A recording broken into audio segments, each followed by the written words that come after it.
know you're crazy, but I only wanna be with you.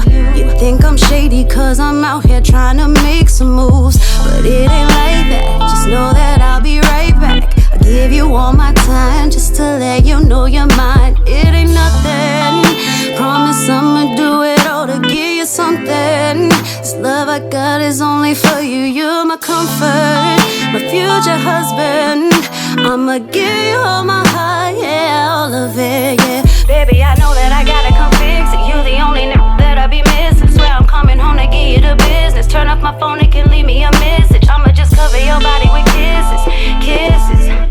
Rub your body down, you know that I miss it, miss it.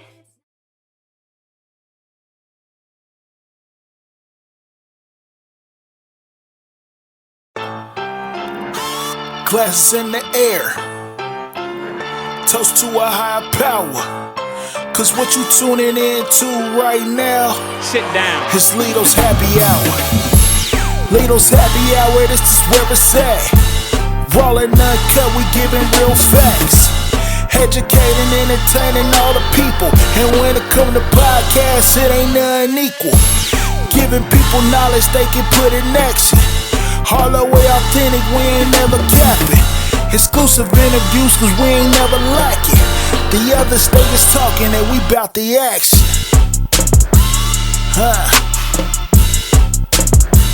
Glasses in the air, toast to a higher power. This is Lito's happy hour.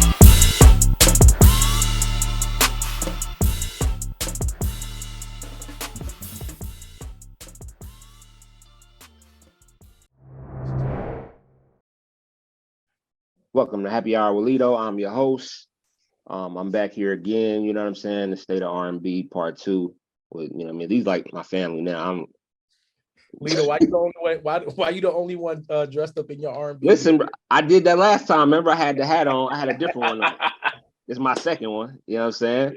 I gotta represent. Y'all did it. Y'all been doing it. You know what I'm saying? I just threw it on. You know what I'm saying? Of course, y'all. I got Anthony and Grady, Harrell. You know what I'm saying? Formerly the Nade, also from the legendary group The Brother. And then also my guy, EmannyMusic. I'm on here with all the legends, you know what I'm saying? In my eyes, y'all legends to me. So thank you, bro. Thanks, bro. For sure. So hold on, before we get in there, we were just talking about this tour. Now, you said it's Tank, Guy, original 3 Guy, Sweat, and New Edition Legacy Tour. So the original Guy. Aaron, Damien, and Teddy. Wow. Hey, for the young folk watching, when he says Sweat, he meant Keep Sweat, because I know some of you little niggas don't know no better, and y'all need to get up on some damn learning. But OG, the icon, Keep Sweat. Hey, Imani always comes through with the clarification for the youngins. Yeah, because it's lost. It needs to get like they need to know, bro. Yeah, Keith Sweat's gonna be drunk or half drunk, tipsy. I ain't gonna lie. I don't think I want to see a sober Keith Sweat show. That's a fact. Hey, he gonna be like Unc at the barbecue. That's what they were saying on the verses. Yeah, he killed that on verses. I ain't gonna lie. Hell yeah, he killed it. He killed that, bro. We went to me and my wife went to see Stokely, Monica, Escape, 112, but it wasn't the original. It was only one original member though. That sucked, man. Ouch. Like 3 young guys. 66 or something, or 56. I don't know. It's not 112. That's not 112. It's a whole other number of niggas. You know what's funny? Speaking of new members, I have a little take, right? Dru Hill's one of my favorite R&B group, right? Me too. Me as well. Original Dru Hill, love. Yeah. But I'm not gonna lie, I love the new Dru Hill.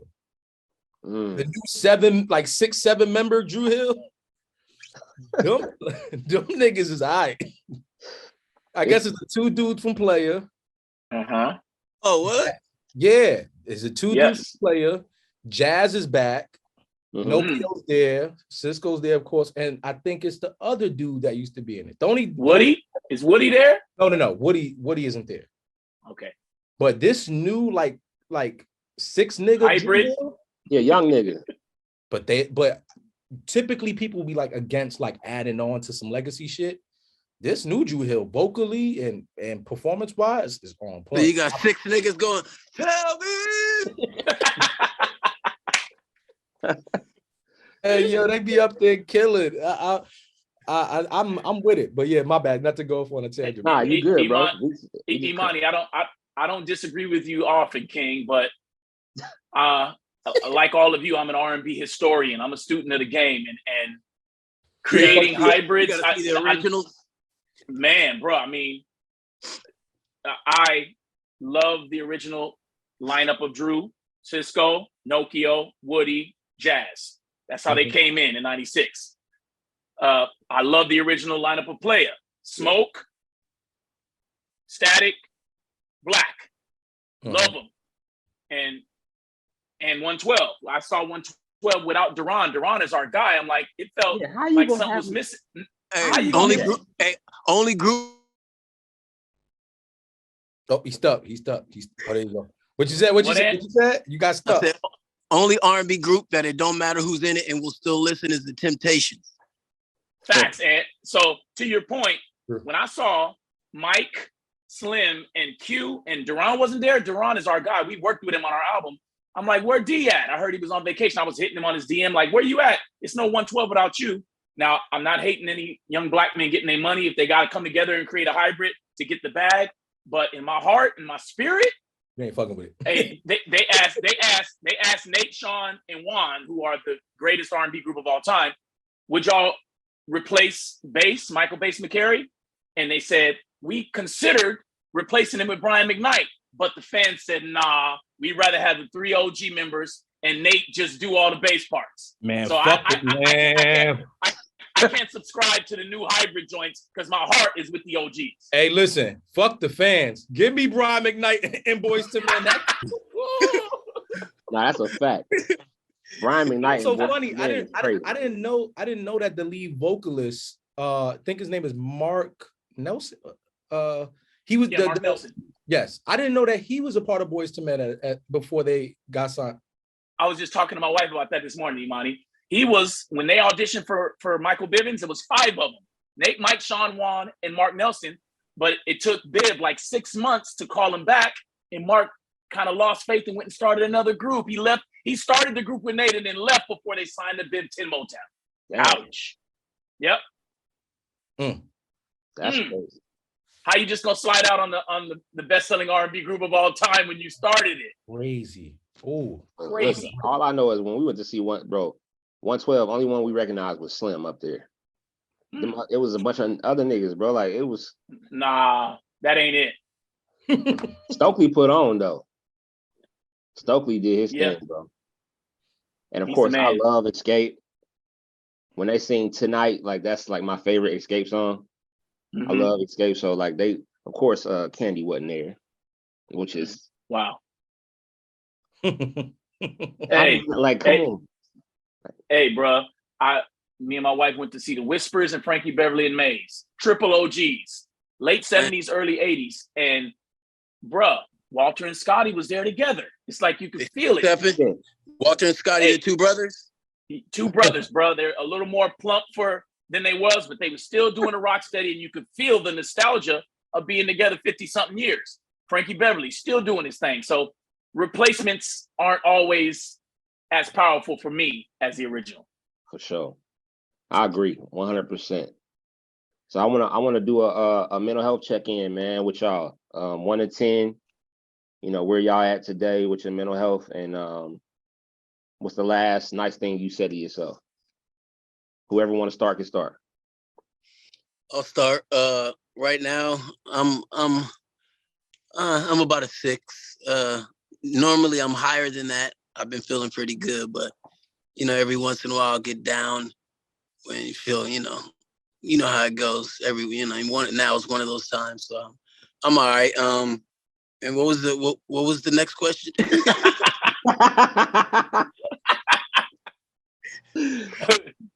last nice thing you said to yourself, bro. Oh yeah. Shit. Dang, I don't remember, bro. You don't never say that nice to yourself, bro? Not really. Get back to me on that. I'll go next. Last time we did this together, I was 5. And I lost my best friend in tragic fashion 2.5 years ago, and I'm still dealing with that. Learning to deal with the pain and the heartbreak and depression. It comes in waves. It comes unexpectedly. But I'm very proud and blessed to say, since we did this before, I had a baby, gentlemen. Oh, congrats! Congrats, bro. Congrats! Thank you. Thank you. My third daughter, Ruby Song Harrell. So now I'm a full girl dad like Kobe. I got 3 daughters in 3 different decades: 21, 11, and 5 months tomorrow. And I truly believe that God replaced death with life in my life. And Word. Amen. Me and Aunt just got back from the Bahamas doing New Year's Eve. So if I was a 5 before, I'd have to say I'm a good 6.5 now, because now I've shifted all of my attention and my affection to the baby girl. That's what's up, bro. And what's the last nice thing you said to yourself? Don't give up. Word. Amen to that.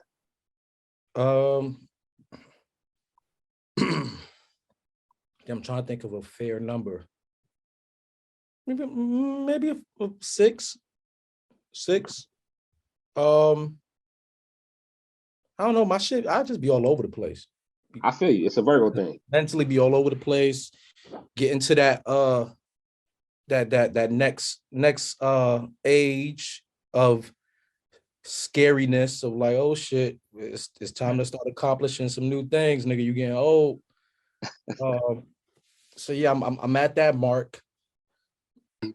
But yeah, I'm always optimistic. So as long as I'm that, I don't really be tripping off how I feel in the moment. The nicest thing I've said to me, man, I'm off this shit. I think that's the nicest thing. Sometimes you gotta. That's the energy you gotta have. Honestly, I didn't take it as a bad thing. I know people will probably take it as, oh, damn, that sounds negative, but to me, it sounds positive as hell. I'm just certain things I'm just not up for. I'm not into. Not giving your energy to. Yeah.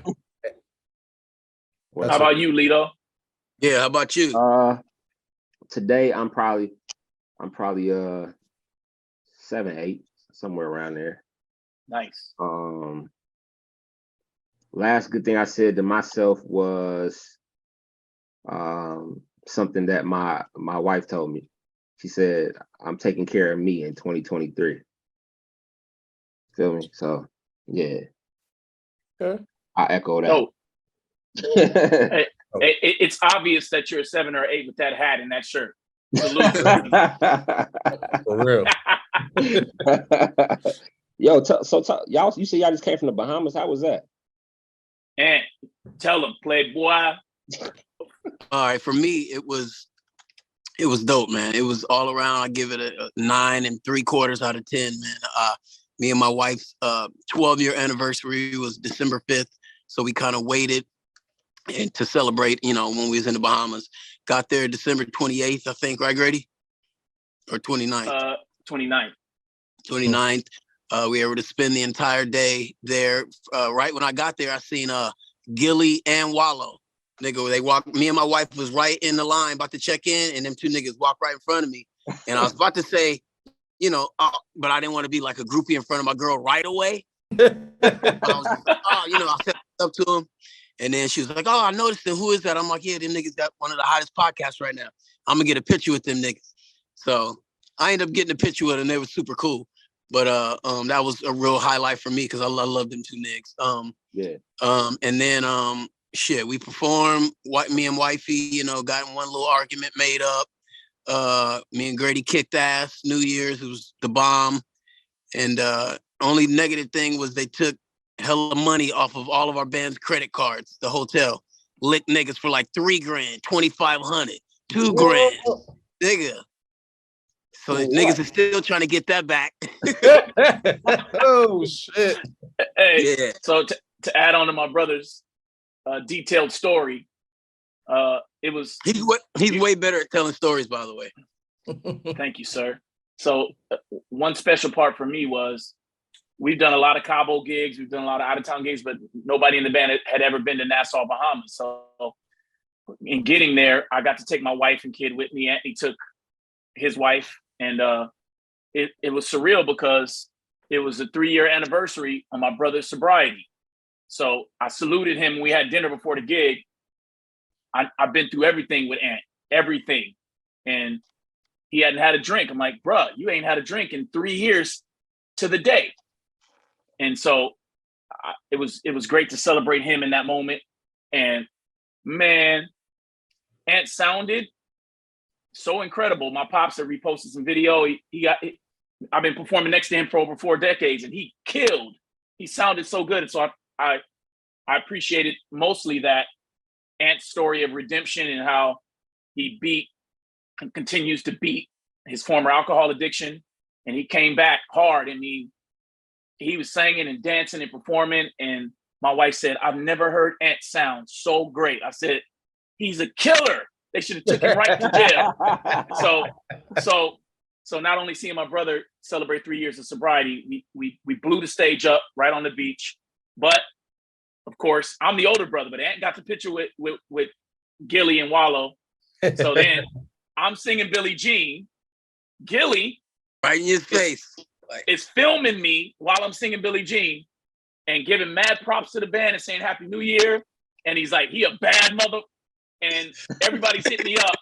Everybody's hitting me up like, Gilly just posted you. He got 3 million followers. So after that, this is funny, Ant. After that, I'm going to the desk to try to get the charges reversed from my wife's card. And I see somebody screaming at the crap table, could only be a Philly dude. I'm like, that's Gilly. I go up to him while he's on a heater. He probably hitting 7-Eleven back door, Little Joe. I didn't want to interrupt the Philly King while he was on a heater. So I said to Toot, his girl, I said, I'm the guy that was singing Billie Jean. I just want to take a picture with him. She said, we know who you are. She tapped him. He interrupted his crap game. I took a picture with him. And so that's the way our Bahama trip ended. It was lit. Now you didn't tell me you interrupted him and he was cool with it.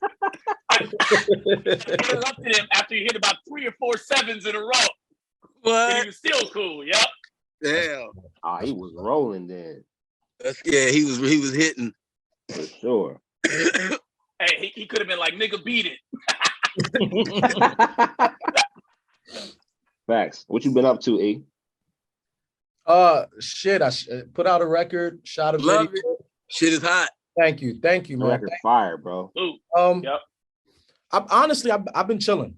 Past month or so, just working on music, shooting some other little things, some podcast ideas, some different things. Honestly, I'm just like at that what is it? The midlife crisis shit where you like, hey, like I got one foot still in the music business as a full-on artist, and the other foot is like moonwalking out the fucking door. Hey. So the funny part is I have no problem with that. But while my other foot is in the door, I still want to maintain the integrity and not get lazy about what I'm doing. So even if this is my last presentation as an artist, whatever, I want to be consistent. I want to present it with the same enthusiasm as I did before when I had 2 foot in. So it's taking me a little longer to create than usual. Looking for different inspirations, different muses, but still having fun, still enjoying it, still enjoying the process. I'd rather be in this moment than not be doing nothing at all. So I can't complain. So I'm good, and just looking forward to the next chapter, honestly. And I think the next chapter is funny enough going to be my greatest achievements. Word. I'm in a good space. Word. So you about to get in the podcast? You about to do that? I don't know. You know what's so funny is the weirdest part about everyone's like, what are you gonna do? You gonna manage? You gonna do this? You gonna like? I don't know. I know I'm gonna do something. I know I can't sit my ass down and do nothing. But it's got the network, so you might as well. Yeah, but fuck that. It's not just that. It's me having it and me wanting to be the center of what's going on and not having to be a part of this person. I'm at a point where creating my own path really means me creating that path and not needing or not looking to stand next to someone else. And I've done that for a big portion of my career, where a lot of things that's attached to me, it's attached to me through someone else. And how you stay in the game is how you stay in the game. But at the end of the day, I ain't trying to damn, I don't want to say that because that would be an insult. But fuck it, I'll say it anyway. I'm not trying to spliff star myself through this industry. But the game. And still salutes to him, because what he does is still important. But he might be comfortable standing in that spot because he's standing next to someone great. He's great as well in his own, but he's standing next to someone who in this business is looked upon as greater. I don't want to do that. I want to be in my own life. I can dig that, bro, for sure. Yeah, I could dig that too. 100%. So let's talk about R&B, y'all. Hey. Now, did y'all listen to many albums last year? Mm-hmm. Yes. Okay, so we're gonna talk about a few. I got on and I was like, let me look up and see, because I know I'm one of those people that I have my own like people I listen to. So I, kind of, if you looked at my playlist, you'd be like, yo, like a lot of my stuff is old school. But I'm just gonna throw out some names, albums, and y'all let me know if you heard them and what you think of them. Did y'all hear Mary J? Good Morning Gorgeous album? Yes. What you think of it? I think it's vintage. She's up for best R&B album this year at the Grammys for that album. Oh, okay. I saw the name. Yeah.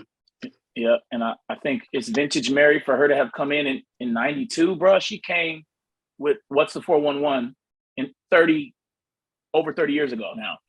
So for her to have maintained this level of greatness, it's vintage Mary. It's what you expect to get from her. I think it's really good. No doubt. She got a joint with Usher on there too. A joint with Usher on there. Yeah, I heard it too. She got a song with Neo that I like on there. It's pretty dope. I liked it. I mean, it's vintage. It's Mary. Mary do what Mary do. She, Yep. I do want to hear her album that she's gonna make with Dre though. She's supposed to make one with Dr. Dre. So no, thank you. You don't. What you think of that, E? Oh, her new album. Her new album's cool. It's cool. But the Dre one, you're not looking forward to that? No, thank you. You think you're gonna mess up? You think you're gonna? Not because. Just some things are just like. Don't just leave it. Yeah, don't mess it up. Give me a new album with Puff. If we're gonna take it there, and we're gonna have somebody EP your album, go to the origins of it. That I agree with. Get that. That would be dope. Give me that. And then everything else is, you could sprinkle here and there, maybe an EP with Dre, but a whole album. As bad as Dre is, as ridiculous as Dre is, he's never broke an R&B artist. And not only that, he ain't never done an R&B album. He did Miss Chalet back in the days. I mean, okay, yeah, he did. But I mean, at this that shit was dope too. Yeah, but I mean, that was 80 something. So I'm just saying, at this point, if we're gonna go classic, if we're gonna go classic pairings, give me what we all fell in love with at first. Give me her and Dave. Me and Ed can speak with personal experience to this because we were signed to him. 1995, me and Ant and our boy Jeff, we had a group called Serenade that Dre shortened the Nade. He'd come in the studio and say, the Nade's in the house. So we called ourselves the Nade, Nade. And we were like a young R&B trio signed to Aftermath. You couldn't tell us nothing in 1995. And Ant, tell the story, dog. You got to tell it. Which about one? The track that he gave us. Dun, dun, dun, dun, dun, man. I was just telling Kathy this other day. So yeah, man, one of our biggest musical mistakes. I don't have a lot of regrets or mistakes in my life at all because I don't do that. But every single, it's just the weirdest thing, man. Every single one of my regrets have to do with Dre. Don't ask me why. Man, the first one was that one. So we got signed or whatever. He loved us, and then he gave us this. He was like, "Yo," we was in the studio, and he was like, "Can y'all get down to this beat?" That was the very first time. I don't even think we had worked with anybody yet, Grady, right? Nope. We hadn't worked with Scooby-Doo, but it was like, that was like his way of saying, "Bow, I did this track here," right? We hadn't worked with Stu, Butter, or Mailman. It didn't connect. I was so young and stupid at the time. It just wasn't connected. I just thought we was signing Dre and we was in there. I didn't think, you know what I mean? Like, anyway, it was that beat. It was Cell Therapy. Boom, boom, boom, bump, rap. I know what beat that is. I'm trying to remember what song that's from. Cell Therapy. That's the artist, but I forgot the name of the song. Oh, what group did Hold on. What's that name? Goody Mob. Oh, who's that peeking in my window? That beat right there. So instead of put them Dre drums on it. Yeah. Instead of pretending like, like, yeah, give it to us. Niggas was just like dumb and honest. Like, nigga, and I was like, we can't write to that. Give us something else. It's too banging. And Dre was like, what? And nigga, that was mistake number one. Stupid. Now, one thing Ann is forgetting, he was 18, I was 19 at the time. Young, dumb, and full of you know what. But, I mean, we took the CD and kept it for almost a week, but it was so crazy, scrunched up face banging. It don't even matter. We just didn't write at the time. We didn't know how to write. That's just it. We didn't know how to say that. You know what I mean? We wasn't seasoned writers. Right now, I would murder that track, but it's too late. Hey, you don't give an instrumental CD back to Dre without something finished to it. We never got another one from him. Nope. Yeah, we sat on the shelf for a year and a half. He paid us good. We had Aftermath posters all over the crib, and we were supposed to be on Dr. Dre Presents Aftermath. And the song we ended up recording, it was produced by Butter. And we was about to be on Dre's compilation album, man. You couldn't tell us nothing. And the song we recorded, Dre's right-hand man said it was too happy. Too happy. That was exactly what they said. They said, so I'm sure Dre was probably in his feelings a little bit like, I gave y'all niggas a banging beat and you didn't come back with nothing. You record with Bud. Man, we found out, we went, sent our guy to go get our salary check from Aftermath office. We said, Jeff, bring the CD cover so we can see our picture. We did the photo shoot and everything. Man, came back. Jeff looked like somebody touched him inappropriately. Like, what's wrong with you, bro? What's wrong, bro? He said, the Aftermath lady that works in the front, the receptionist gave me the CD. Open it up. We in there?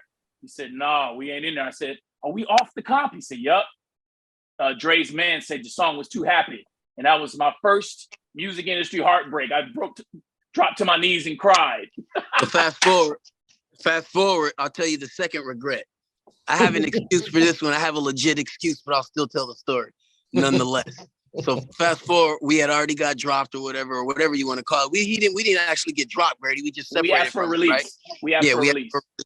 So anyway, a few years later, my boy Mailman, who he had stuck by Dre's side, he ended up producing the Chronic 2001 with Dre, the whole thing. Mailman. So so that's all Mel and Dre together. So he at that time he was like, yo, he was basically Dre's number one guy. So and he knew I was still over there doing my thing. There was just only one major problem. I was on hella drugs at the time, right? Like I'm talking about me and all my crew, me and my brother Grady and all of our crew with a bunch of bitches doing ecstasy every day. So I was just out of my mind, right? But I was still, doing great music. So Mel was like, yo, if I get you a meeting with Drake, you think you can get your shit together? And, I'm like, hell yeah. I went in there high. I went to the studio, man, with Drake, man. And I'll never forget it, man. This is the biggest musical regret and life regret of my life because drugs are attached to it. Just don't do drugs. So I played ping pong with Dre. Nigga beat me. He was like hella good. And then sat me down. I remember he was like singing, and I thought to myself, damn, Dre has perfect pitch. He was like singing something. And I was like, and then he sat down. He was like, so nigga, you want a job? Oh, I was like, yeah. I just looked out of sorts. And he was like, nigga, I heard you was doing ecstasy every day. He's like, Eminem don't even do that shit that much. He was like, and he just saw the condition that I was in, man. And he just couldn't give me a job. I walked out of there and that was it. He offered me a fucking job, man. I would have still probably been a producer on this day, on his staff, or been dead. So that's why I hate telling that story, because it's just like I look like an idiot, but the shit what's happened. so funny though? You know what's so funny? When you tell that story, I hear the regret part, but then I also hear the part where him telling you no might have saved your ass. Facts. Because I always go back to, I remember a certain point. I'll use myself as reference. 2010, 2011. I am the Molly man. We're in the crib. Get off a high. You pop another one. And the good thing about it is at that point, I wasn't at a notoriety point where I could make the money that I was looking to make, anything like that. I can only imagine the type of shit or the type of person more detrimental I would have became if I had actual access to shit. Like I was this person when I didn't have access to anything, money. I mean, I had bitches. I was a light-skinned nigga. I had some bitches, but I have not, like, I didn't have money. I didn't have fame. I didn't have anything, but yet I was still in this like destructive state. And people are always like, oh, well, shit, you get money and all that changes, your life get better. Like, no, motherfucker, all that does is just enhance the craziness even more. So, yeah, man, I get it. And definitely I can see the regret part, but everything you're saying, we don't know if this actually takes place. Right. Without that, nah, you ain't ready. Yeah. What's the thing with Molly in the industry? What's that about? Oh, that shit is mad fun. Think about it. Hey, listen, let me tell you something. I'll be the first to say it. You shouldn't do drugs. No one do drugs. No, don't do it. Do not fucking do it of any type. But when you do it, that shit be dumb fun. I can't lie to you and say it's not a good time. It's detrimental. It's scary. Great time. But in 1999, 2000, around the era Anthony spoke of, I'm just surprised and thankful that Ant and I lived through that era. I mean, it was insane. Sometimes every day I wonder. Now I'm the oldest out of all of y'all. I'll go ahead and put it out there. I'll be 47 in April. So I'm thankful that I made it to this age. But I always wonder how much damage I did to my mind and my heart and my body popping pills as much as we used to. It was just so dangerous and reckless. So I can identify with you, E, when you say it. And like I look around at our contemporaries, man. Like Whitney died at 48. Mike was 50.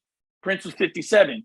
John Singleton was 51, bro. So you got to kind of look at life with more realistic lens. Like if you make it, we made it, Kings, because a lot of people don't make it. One reckless decision could cost it all. And I'd say to my daughters, like y'all said, don't do drugs. Daddy used to do it enough all back in the day. Yo, but the scary part is in that state, in that mental space, you're not thinking about the fact of even lasting long enough to tell these stories. No. Like there was, damn. There's a romanticizing factor of when you look at our greats, right? We adore them, we honor them, we tribute them. And a lot of people like to go out in those fashions, to be compared to the greats, to be looked at. Look how that this person had that problem, so I feel like I'm more like them because I got it too. And it's weird. So when you're in that mental space, a person who's popping pills all the time, and you tell them, listen, man, you ain't gonna be great doing this and this and that. And our point of reference is, motherfucker, all them niggas is great. That was bobbing pills. How the hell you gonna tell me I ain't gonna be great? And it's a weird way of thinking when you're in that space, which is it's so great to be out of it now. Because it's not to sit here and say a regret to it. Like I had a bunch of fun doing all of that shit. But what matters like more in life? Like you start to juggle when you start to get a clear mindset. All right, what matters?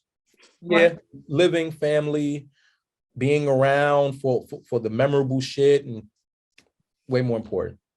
Lito and E, you guys have to the kids? wind and doing drugs and watching everybody take their clothes off. Man, what's more? Yeah, like stupid. E and Lito, do you guys have kids? No, not yet. I don't. Yeah. I have 3 boys. Wow. So between us, me, Ant, and E, we got 10 kids between us. I got 3 girls. He got 3 boys. Ant got 2 of each. So, I mean, you understand what you're living for going forward when you have a chance to make a better decision. No doubt. That's dope. We didn't even get into this last time. So this is like... No, we didn't. We went deeper. Yeah, this is exclusive. But yeah, get back to these whack ass R&B albums. My bad. Kenyon Dixon, Closer. Have y'all heard that? Mm-hmm. No. I haven't heard it. So, I mean, what's your thoughts on that? Was it a good project? I like it. I like Kenyon Dixon. I like his voice. I like his tone. I have a take about male R&B, period. Of course.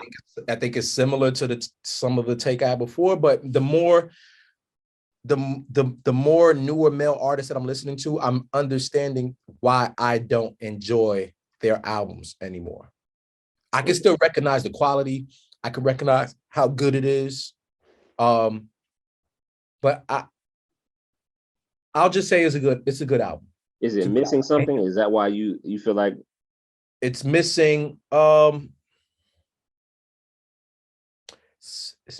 gonna coin this term for all my new male singers. It's missing do-rag energy. Oh, do-rag energy. Okay. It's missing, and that's just me. That's so no one else has to feel that way. I'm just for me. My moments of falling in love with R&B and male R&B artists, no matter what they wore, no matter how they walked, talked, whatever, the music was very masculine in approach and feeling, even in their vulnerable moments, very masculine. And I feel like a lot of that is lacking in the sound, the vocals, the approach, the topics, everything. Lito, before you continue, I'll say this, and I'm sure you guys will agree, the ladies are still killing us, fellas. The ladies are still killing us on the R&B landscape. Yeah, there's a few out here. I'm gonna respectfully disagree and agree, right? I'm gonna agree because you're right. There's more of them doing quality, consistent R&B work, right? Mm-hmm. I just feel like the circle of women, it's like they're all the same. They're all making the same album. It's all good, but they all got the same tone. They all doing the same breathy ass, airy shit. That part. They all dressing the same. I think you forgot about one. She won Best R&B Album at the Grammy. She's different. Oh no! Listen, certain people we don't even put in the category. Okay. But as a whole, when we start putting males here, women here, I think there's way more men. If you really look into the craft and the new albums, there's way more men. Jasmine Sullivan. I mean, Jasmine Sullivan's a different beast. Her is a different beast. Yeah. Those people are different. What about SZA? I was gonna get to her. We're not gonna talk about SZA yet. Okay. But yeah, I just think there's more. I hate saying this word because I always say it wrong. Variety. Variety. Yes, I always say. Why the fuck I can't say that word right? I don't know. Yo, what the hell? Hey, too many Mollies a decade ago. Yeah, man, that shit just kicked in. Talking that shit. Yeah, it's just way more on the men's side as far as tone, and difference in sound. Well, let's talk about it, because Lito, not to cut you off, but I've studied a lot of it. And last year, Giveon came out with an album. Lucky Day came out with an album. Yep. Leon Bridges. So, and mind you, me and Anthony perform in a very successful wedding band, and we're R&B guys to the bottom of our hearts. And we always look forward to a brand new R&B song that we have to learn. It just doesn't happen that often.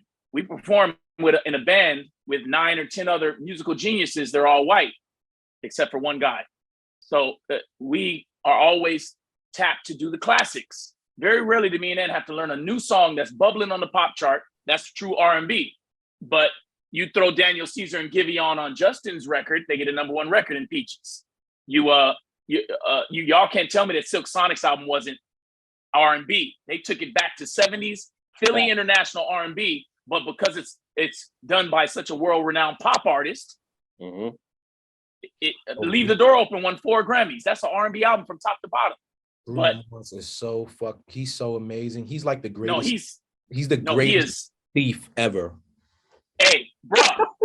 Hey, that Silk Sonic album, bro.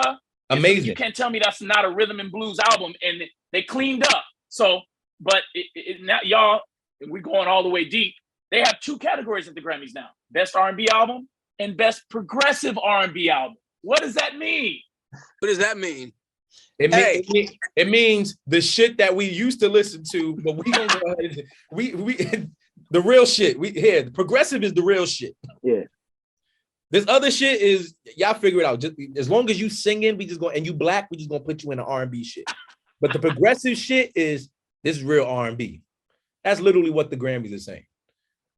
So even now when we talk about your classic R&B records, there's a lot of white singers that are singing great R&B records, right?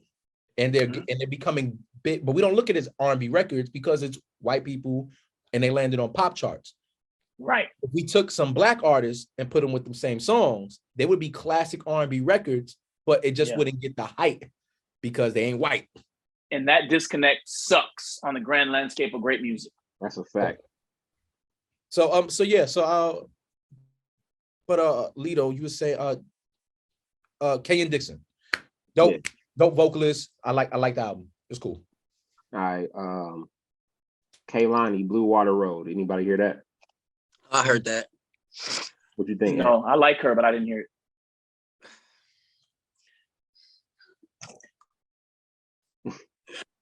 It's a no for me.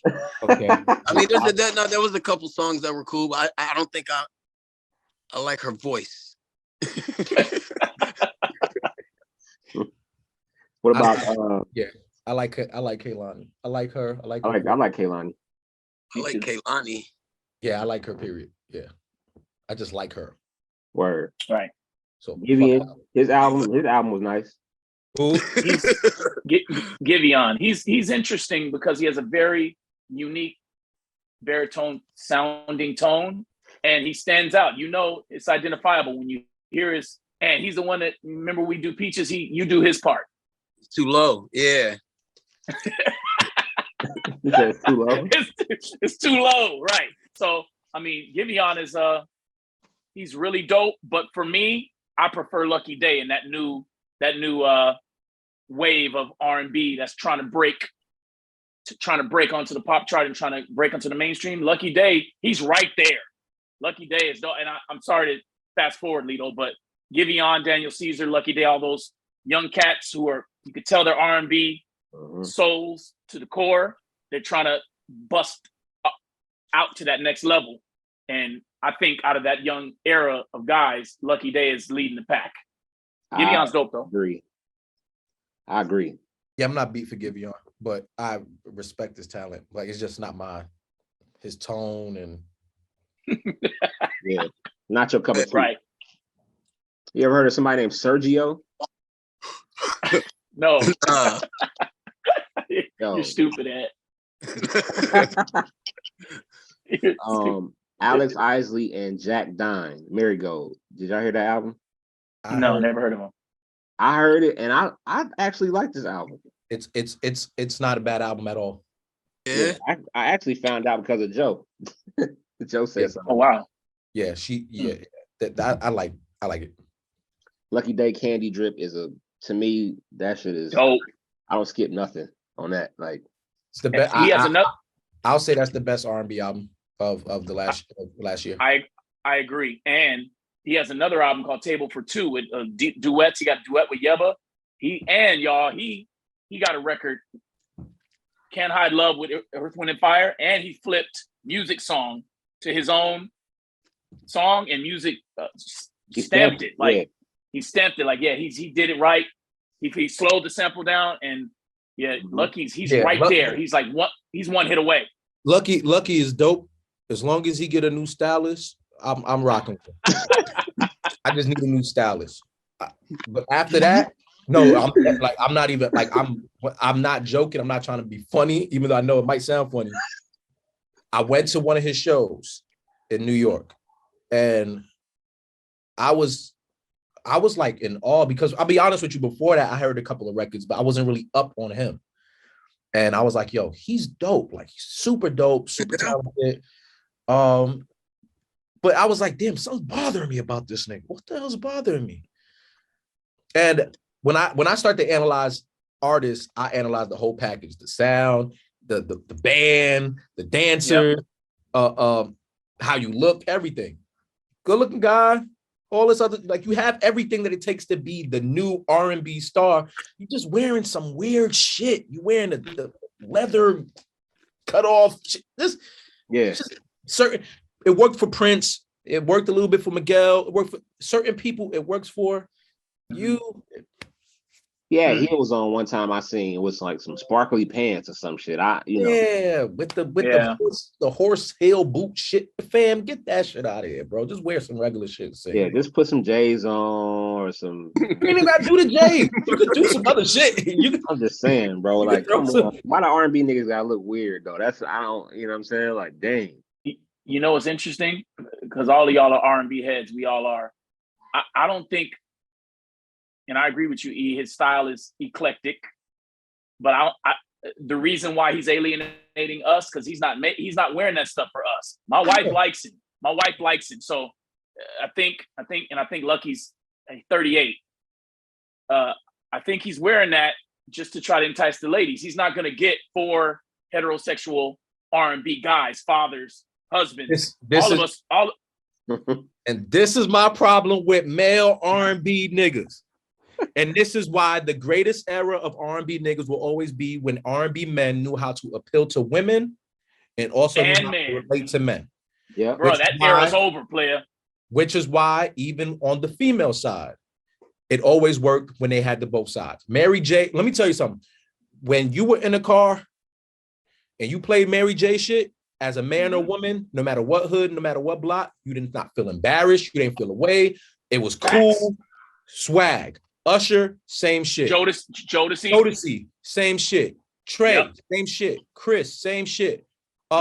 Music Soul Child, same shit. Certain people just knew how to be a woman's man and also be the nigga that you'll go hang out with at the club. Facts. And they did. I'm not going to the club. I'm not going to the club with Lucky Day wearing that shit. Yeah, because I'm gonna be in some regular shit. I don't know what's going on. And I get it. You want to be in touch with the fashion side of shit. I get all that. There's a way to do it and still not have to look like a walking mannequin. Like there's a way to do that. I'm not putting them shoes on, B. I'm not doing it. Yeah, I'm not the fashion guy. I'm not fashion king, fashion whatever. I just know that when I see, it's very rare you're gonna get a Prince. Prince is one of those guys where Prince did shit, and we ain't wearing Prince shit, but Prince. Yo, my Uncle Trent said he was at the club in the 80s, and Uncle Trent came in the club. Uncle Trent said Prince came in the club on somebody's shoulders. Yeah, the big with his butt out. Yeah. With his butt out on somebody's shoulders and came through the club. Hey, Prince was special because he was a one in a generation artist because he was incredibly straight, incredibly heterosexual. He could bag your chick. He could bag your chick with his taco meat and his booty cheeks out. He was just one of one. But to your point, E, D'Angelo, he's special. Me and my wife saw him, and it's like, bruh, He made 3 albums: Brown Sugar, Voodoo, and Black Messiah from 1995 to 2014. And we went to see him in concert, and he took Prince's mold, and he's fully thugged out, but it's incredibly sexy, and it's real. It's like, bruh, he sat at that organ, he took it, and it's like he was butt naked in the Untitled video, and you had to respect it in 2000. And that's what I mean. We ain't gotta like every little bit about what you do. We ain't even gotta fuck with. I just want to be able to say, yo, that's a man's man right there. That nigga right there. Yes. Yo, fam. And when I'm in man. now, no, don't get me wrong. I think Lucky makes that level of music to where I think he can have that. Only time will tell. And I can be dead wrong about the fashion show. Like I said, I don't. Nah, you 100%. That's just my opinion, but are you right about that? That's a fact. But you know, we'll see. But like we said, his album is phenomenal. He's a phenomenal artist. Yeah, he's right there. His album is crazy. I feel the same way. He got to get another stylist, bro. It's I can't. Yeah. I mean, I seen the shoes that he had on, bro. Them, I mean, come on, like some women couldn't walk in them. It was crazy, like, and for real. LMA, Heart on My Sleeve. I love that album. Yeah, I love LMA. I like her. It's one of my favorites. I like. And don't forget that. Who is that? LMA. Boot Up. Oh, she got a song with Babyface, right? Yeah. Yep. Babyface put out an album last year called Ladies Girls Night Out. Girls Night Out. Girls Night Out. Girls Night Out. And it's don't forget. It's not bad in the slightest. It's really good. I've never heard it, but I'm gonna listen to it. Yes, it's good. He's got a lot of young females on there, and don't forget that LMA had the biggest song of 2018. The Boot Up sold 7 million singles, 7 platinum. So, hey, Face knows. Let me tap into this young female energy. He's got a bunch of dope young R&B girls on Girls Night Out. Not one male feature. Babyface can't make no bad music. No, he can't. He can't make him. Damn Terry. Certain people just make. They might make music that probably some people just ain't into in the moment, whatever you want to call it. But the idea of making bad music, the standard is phenomenal. Yeah. Ari Lennox dropped the album Age, Sex, and Location. Did y'all hear that? No, I didn't hear it. I heard it. I liked it, and I'm gonna champion Ari Lennox to the fullest capacity because I think she's tone wise different from the others. Look wise, she's different from the others. She's 100% R&B. Yeah. She beautiful Dawson. And there has to be a balance. Like, with female R&B, it's like we get the light-skinned girl, the breathy light-skinned girl, the breathy light-skinned girl, the long hair, and it's like that's the center outside of her and Jazz. I almost now want to start taking SZA out of R&B conversations because I feel like she's starting to try to go outside of R&B and be a little bit on both ends, but he puts this in there too. But Ari to me represents beautiful Black woman R&B music at this point. Kelly Rowland music. Oh my God, Kelly Rowland.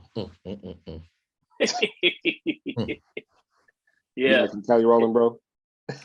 She's special, and don't forget that Queen B put out an album since we talked last, Lito. You gonna get to that? Yeah, I forgot about that. Yeah, Beyonce. Yeah, well, let's talk about it now. Man, right. Let's talk about it. Let's talk about it because she's up for album of the year, and my wife says she's in the dance category. She told me today, but she's got best R&B song for Cuff It, and I love Cuff It, the one where everybody does that challenge. That's a really great. Yeah. Yes, I mean that's a great record. I like that record better than Break My Soul, but Break My Soul was a hit. Me and Ed thought that it was going to get more traction live, but it hasn't had legs like Crazy in Love. We play Crazy in Love every single Saturday, right, Ant? Break My Soul is amazing, but I think that was the perfect warm-up record to the idea of this album. Yeah, I agree. Like, I'm not gonna lie, the album it's not something I would run to go put on, but when I listen to it, I'm like, yo, this shit is flawless. Like, yeah, flawless. Yeah. Like, when people first started saying, I seen people say this is her Thriller. Like, I saw people say that, right? Yeah, yeah. At first, I'm like, y'all niggas is disrespect. What the fuck are y'all talking about? Why would people even say that? Or not even, I think they were saying either her Thriller, her Off the, they were saying something. People were saying something like that. And I was listening to like, all right, let me see what the fuck they mean by this. And I get it. Mm-hmm. Production is flawless. The writing vocals. Everything about, even the simplest of the writing is still done with taste to where it's like, you can't hate on it. So and every song flows right into the next one. Yeah. It's so she has not lost one step vocally. She's still at the top of her game, and she's in her early 40s. It's interesting. I heard a lot of people online saying, I'm so tired of hearing her rapping and singing, half rap, half singing, but she's married to Jigga. Creatively, they're one. So she want to talk that talk like her man, even though she's a phenomenal singer. Hopefully they don't rob her again. Every time she's up for album of the year, they always give it to Adele. They get Jigga and B in the front row of the Grammys. And so hopefully she gets her due, because Renaissance is a phenomenal project. And she's the consummate artist. I mean, I'm not gonna lie to you. And she's doing a lot of dance. Like she credited in Break My Soul, she credited Robin, the one that had that hit song in the 90s. What's it called? I know. Show Me Love. Show Me Love. Mm. She credited her in the publishing, in the credits. So yeah, B is still she's still doing her thing at the highest level. If they sit Beyonce in that crowd again to not give her nothing, right, they gonna have a problem, because you ain't gonna get it back there. You ain't gonna get her there. For sure. Never come back. There.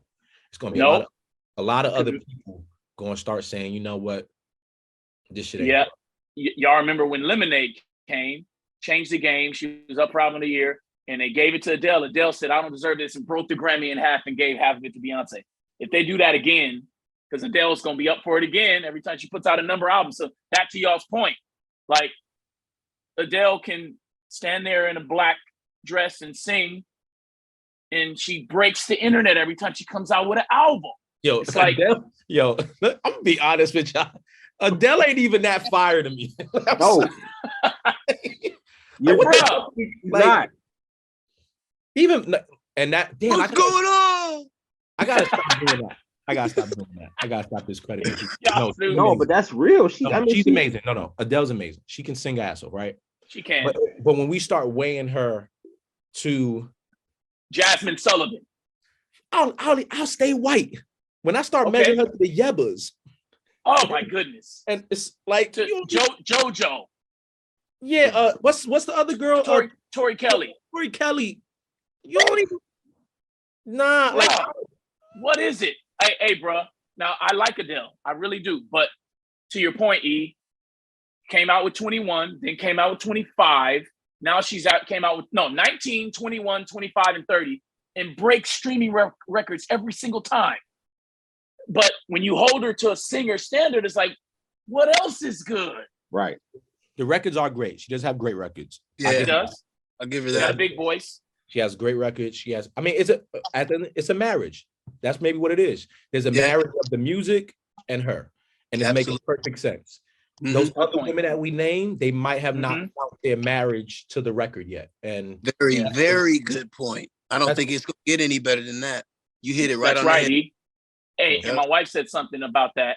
She said, Adele never stopped singing about her broken heart, and everybody can identify with that. Sticking to the script. She got to stick to the script. Oh, you know right now. She's skinny now, so she ain't that much, bro. Niggas hitting that now. And she's dating LeBron's agent. Yeah, niggas hitting now. She ain't broke. Right. Okay. Didn't know that. Yeah, that nigga got her speaking patois and everything, man. Rich Paul. You stupid, E.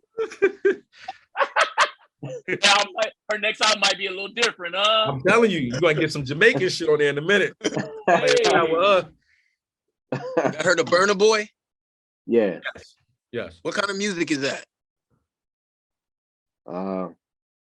I don't know. It's the shit, but it's not R&B, right? No. It's like, what is it? Would it be Afrobeat? Would it be more something like that? Yeah. Afrobeats, yeah. Dope. It is dope. Okay, Yeah. what about Aaron Ray? He dropped the album Hello Poison. Did y'all hear that at all? Hey, listen. I just heard a single.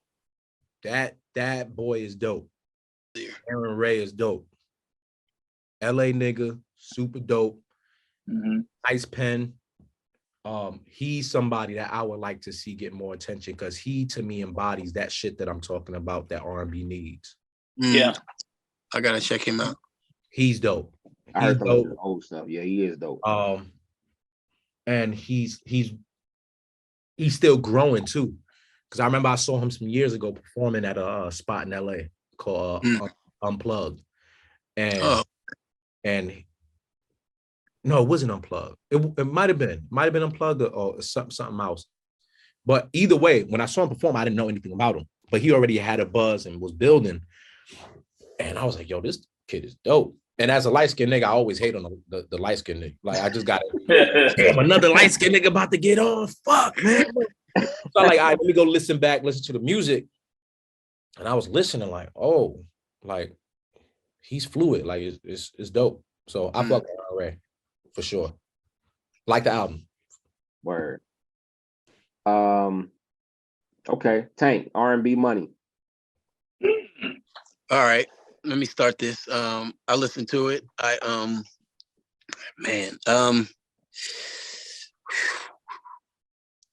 right. Tank is my nigga, so I'm trying to sweeten all my words with, very carefully with honey, whatever you want to call it.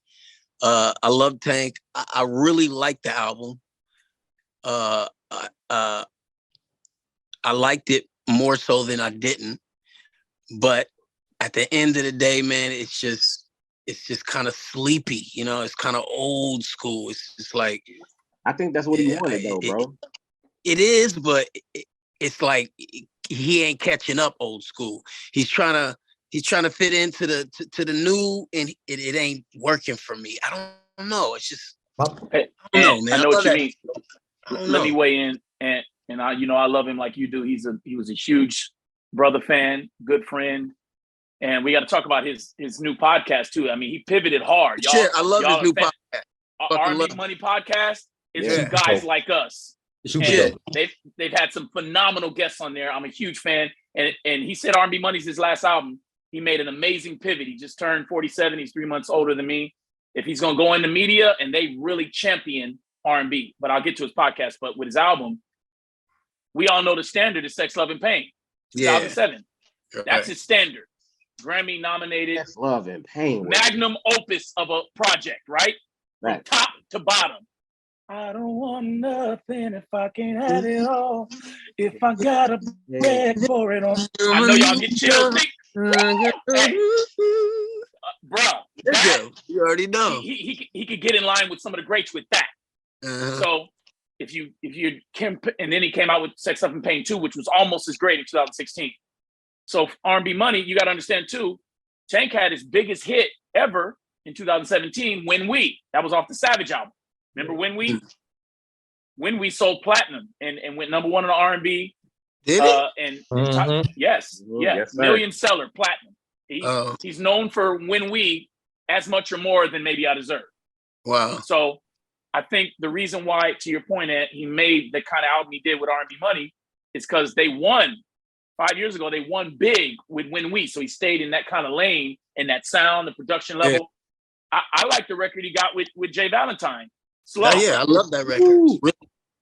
I love it, but in my opinion, that's the best song on the album. They performed at the BET Awards, but I think there's a reason why he's retiring as an artist. He realizes at his age and at his greatness and where he's maximized his talent, right? And got his money, got his hits, and now he's an R&B Money podcast host. But I like the album. I didn't love it. I wanted to love it so bad, but I didn't love it. I like the song with him and Chris too. That song, I like that song. I'm What do you think? I'm gonna like any project Tank put out because Tank is another person I don't think is gonna put out bad shit. It's just a matter of probably feeling like I've heard the album before. If anything, if I have to judge, Okay. so like, I've heard this before from Tank, but I ain't tripping. Yeah, Tank is just for me. Just do your thing. If you don't want to put out another album, I got enough shit. Yeah. In the tuck to go ahead and enjoy. I 100% enjoy him in the media space. Yeah, like anybody who's been around him, who's paid attention to him enough, his character, personality is somebody that's perfect for that. And the fact that he's choosing to do it with R&B is even better. My only request of people like him and maybe people in the other seat, put some other niggas on. And not just tutelage, not just mentorship, like stamp somebody. Like, yo, this the new, like, that's what I be wanting.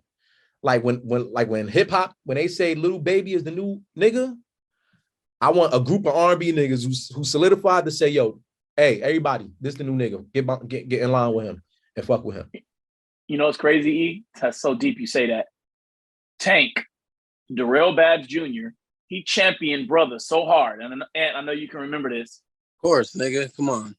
We were at Brandy's house, and I always love him for this. It was Tyrese is there, Kelly Rowland there, Frank Ocean's there, like just the singing community of people. And I've seen, I've heard him tell this story too in media, and everybody's just singing a cappella. Me and my brothers were a cappella students every day.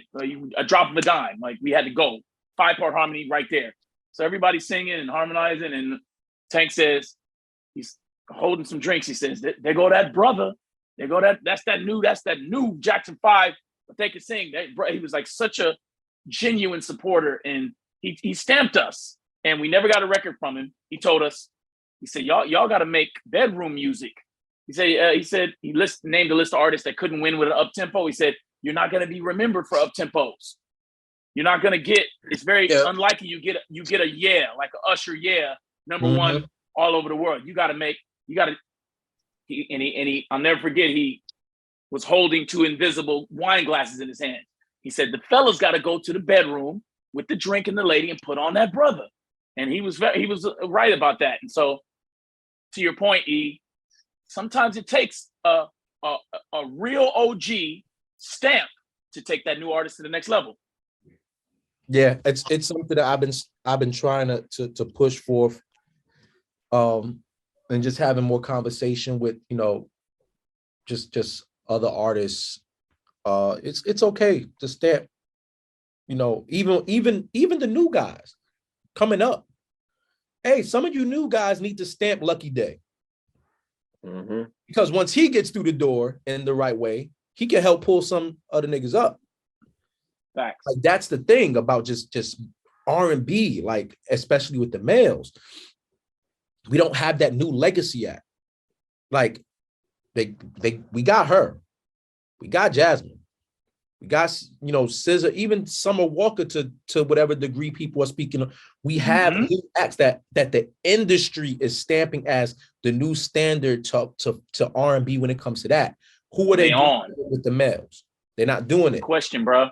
And that's my issue. And I don't expect for the industry to do it. I expect the people of the genre to do it, because we tell people what the fire shit is, not the industry. That's the niggas like Jacquees out here singing. And you know what's so funny? Even with Jacquees, I'm not even mad at people stamping him. And let me tell you why I don't have a problem. Keith Sweat is a legend in R&B, icon in R&B, but I don't think nobody ever felt like he was the greatest vocalist. Yeah, you're right. He just did great music. He did great music. Yeah. He got it off the right way, and he stayed in his lane. And he stayed in his lane, and he also helped put other people on too. For sure. So hey, guess what? If the industry is saying, yo, guess what, man? Fuck it. Jacquees is it, man. We fucking with Jacquees. Fuck it. Run with him. Let's stick with him. Let's get him the right songs. Let's get him the right marketing. Let's get everything right for him so he can open up the doors for everybody else to go ahead and get through. Very interesting. Did y'all hear that record he did last year? He had four icons on the record with him. The Karma remix, Donnell, Carl Thomas, Dave Hollister, RL. I can't listen to Jacquees, bro. I'm sorry. But he's on the song with 4 guys that you love. You should check it out. It's called Karma Remix. And he held his own. He was like,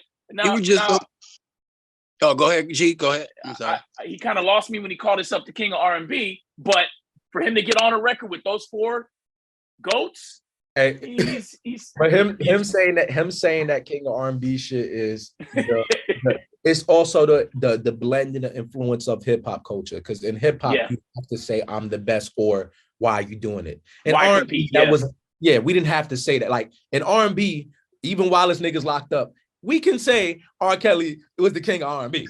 Hey, last time you called him the nasty nigga that's never coming home. Yeah, I'm just saying. We don't have a problem. Like, there's no ego in that. Even though the one thing we will say is we ain't about to let a nigga get on stage and upstage us. Right. Now, some of your best singers aren't the best performers. And some of your best performers ain't always the best singers, which is why Bobby was able to go ahead and be the king of R&B at a certain point. Yes. So it's he had everything. Yeah. So Jacquees, I'm not mad at. If the industry loves what he's doing, not the industry. If the R&B genre as a whole says, hey, right now for male R&B, this is who we think is the best to represent us. Even if I don't like it, I gotta get behind it, because if he opens the door to mainstream, to R&B being mainstream again, then I know guys like Aaron Ray will be able to be heard properly. Then I know other guys that are way better than him have a chance at really putting us back where we need to be. You know, it's crazy. Did Valentine drop an album? No, he just featured on Tank's song "Slow," and they had a #1 on the adult R&B adult contemporary chart. But to y'all's point, with all these TikTok challenges and Can We Talk challenge and the verses, I ain't never heard a better or more technically gifted young singer than Avery Wilson, and he's like currently looking for a deal. I saw him on his Instagram. Hey, if we're gonna do it, we're gonna do a major. Avery Wilson is a vocal unicorn, better singer than I've ever heard. He's like operatic singer. He can sing Whitney Houston in her key, and he's still looking for a machine to offer his music. Like he doesn't have any product in the marketplace as of right now. All these other albums are. Avery Wilson is gifted, but he's still looking for a way to cut through. Grady, he ain't gonna find no machine. And let me tell you why he ain't gonna find no machine. Why? First off, nigga, every note don't gotta be riffed. Calm down. We get it. We've seen you do it. Like, nigga, you are a vocal. We get it. We get it, bro. We cannot fuck with you vocally. No one can really fuck with you vocally. You're that guy. Mm-hmm. Can you get us to believe a song? Hey, can you get us to? Hey, you remember Gambit used to say, Grady, just sing the song. Just sing the song. Sing the song. All right. My boy Duran Bernard, another great dope vocalist. Mm-hmm. Dope. But sometimes we just want the song. Sometimes we just, what is the song about? I'm at the point now, I don't give a fuck if you gay, bisexual, whatever. I don't care. I just give me the song at this point. We don't have anything to identify you with outside of you just being able to run and riff everybody out of the gym. And I go to church to get that. Right. I don't need that from our R&B music. Some of the greatest R&B songs were great because we were able to sing them back to each other. Right. I can't sing a Wilson song back to nobody, and I'm a singer. Right. So I know what the regular fan is thinking. Like, all right, cool, but when is this nigga? What's the I like Kevin Ross. Kevin Ross is dope. Kevin Ross is super dope. Super dope. He's Troy Taylor's artist. But it's also back. Like, he has records that I feel should have penetrated a little more. Yeah. I don't know what the disconnect is. I mean, it's the industry, but And everything I'm saying is not to be disrespectful to Avery Wilson, but No. Avery is amazing. Avery, just please stop singing so much. Hey, Kevin Ross is in that. Kevin Ross is in that category of young guys in their 20s who, like Kevin Ross, Jacob Lattimore, Trevor Jackson, young guys in their 20s that are raised by R&B greats and that are really trying to make R&B, but trying to make it make sense for the younger generation, but haven't had the hit that cuts through yet. Word. Yeah, Jacob Lattimore is dope. Is dope, and the dope part about him is that, and I think is probably a big reason of why he hasn't cut through R&B wise like he should, is he's so talented. He don't really need to depend on cutting through an R&B because he gonna go pick up a film. He gonna go pick up some other shit. Bro, he was in a movie with Will Smith and he's on The Shy, bro. I mean, yeah. hey. So and Luke James is another one. Yes, he another is. one. Another one. And Goodness he's had records, and this is a guy who went and opened up for Beyonce on tour. Bruh. And this is a guy that was in a group called Luke and Q and had records from the Underdogs. Yo, man, he actually had me. He had me locked in until he dropped that record. His record, that was his only record, right? That he dropped, Grady, that last one, that real weird one. He went left. He took a left and it was I think it was called Exit Wounds or some shit. There you go. Yeah. Nigga, and he went left and like then he lost me. He lost me. And I was rooting for him. All the way soul, like he was all the way swagged out, like that was the new Marvin Gaye. Then he went left. What the fuck? Hey, bro, I'll tell you when we log off, I'll tell you why he went left. I know why he went left, and I'm gonna wait till we get out too. Hey, bro, he did a tribute to Tony Braxton singing "Unbreak My Heart," and he had the whole house tore down. He's so phenomenally vocalist. The first time I saw him perform was in New York, and he opened up for August Alsina. Wow. This is before he had a big record. I mean, this is before he did the Beyonce. This is before August record had even took off. Okay. No, he didn't open up for out. No, it was Luke, then August, then The Dream. It's a weird lineup. Yes, in that order? The Dream closed. That's definitely weird. August Alsina, and then Luke James. And when that nigga went on stage and sang, I said, "Who the fuck is supposed to come behind him?" Right. Not them two niggas. And I didn't even see August before that. Anything. It's my first time seeing August perform as well. And August did his thing where he played off the very machismo, very crowd. He went in the crowd. He did all that. So he had a good performance. But nigga, vocally, that nigga August is a different nigga now too. I don't know what's going on. Oh man, hey, Luke. He was Grammy nominated for that song "I Want You," where he was crazy in his false. He was right there, and then like Ant said, the album it didn't make sense. It's like, bro, like he was right there at the precipice. He was like the Lucky Day years ago, and he was at the jumping off point. Obama said he loved his "I Want You" song, and then it got weird on me. I don't like when niggas go get weird on me. He didn't have a D Miles. No. So when Lucky Day gets into these positions, he has someone that is helping craft what this whole sound looks like. And D Miles is R&B at this point. It ain't nothing in R&B where D Miles ain't touching and producing on, and it don't fucking hit. He's doing Bruno. He's doing the Silk Sonic shit. He's doing all the Lucky shit. He's doing everybody's shit. So I do also think with guys like Lucky, guys like Avery, also another thing with like even some of the legend acts like Chris and them, I think a lot of them need EPs, executive producers, to come in and help them craft a overall sound to give them that classic. Because Chris Brown is never going to put out a bad album, but I don't know if he has a classic. And I think it's because he doesn't have an EP. Mm-hmm. Someone the closest classic I would say that he got is his album 10. I don't want a close to classic. Yeah, that's the closest. It's got to be Confessions level. Yeah, there you go. And he has the ability to do it. Yeah. Yo, E, I think we found your next level, bro. You are I was just about to say that, Grady. A&R, nigga. Record exec of some sort. You are a record exec, E, because you don't say nothing that's not accurate, 100. bro. 100. Oh, well, listen, what are you niggas watching? I got no problem coming to office on time. E, you know who you remind me of, dog? The nigga that signed us to Def Jam, Shakir Stewart, R.I.P. Shakir.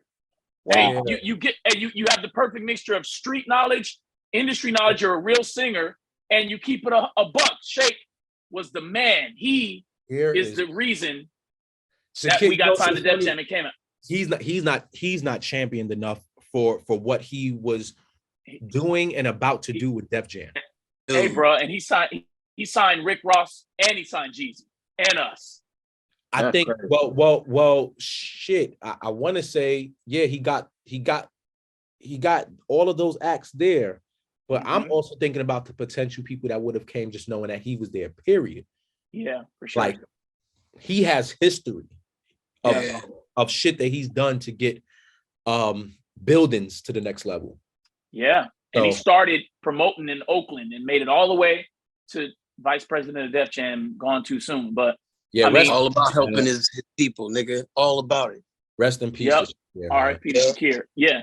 So E, back to your point, all of these young guys we mentioned are still chasing Usher level. Let's put R. Kelly out of it. He's the king, but he's never coming home.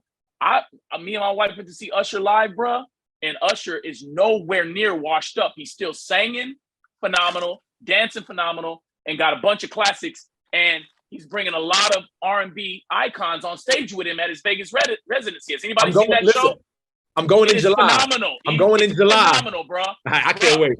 2.5 hours top to bottom, and Michael Jackson level. I'm still here, though. I'm still here. Hey, Michael Jackson level production show in Vegas for Usher Raymond. Got to give the man his flowers.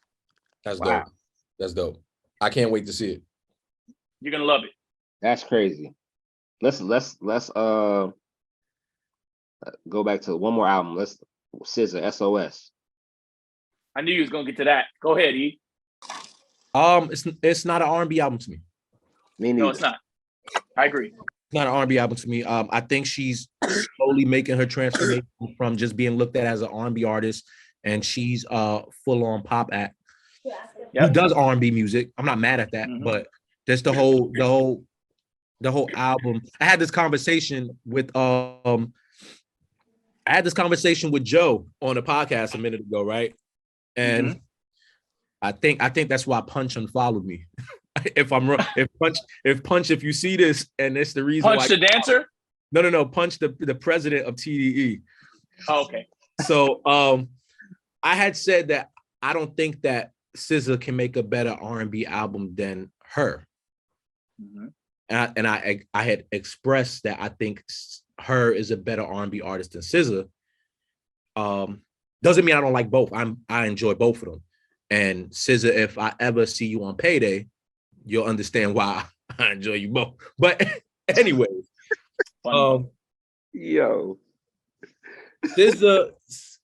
SZA to me at this point is reaching for a different level of influence and stardom that I don't think I think with her it's just happening naturally because of how immensely talented she is, not just singing, but on the instrumentation.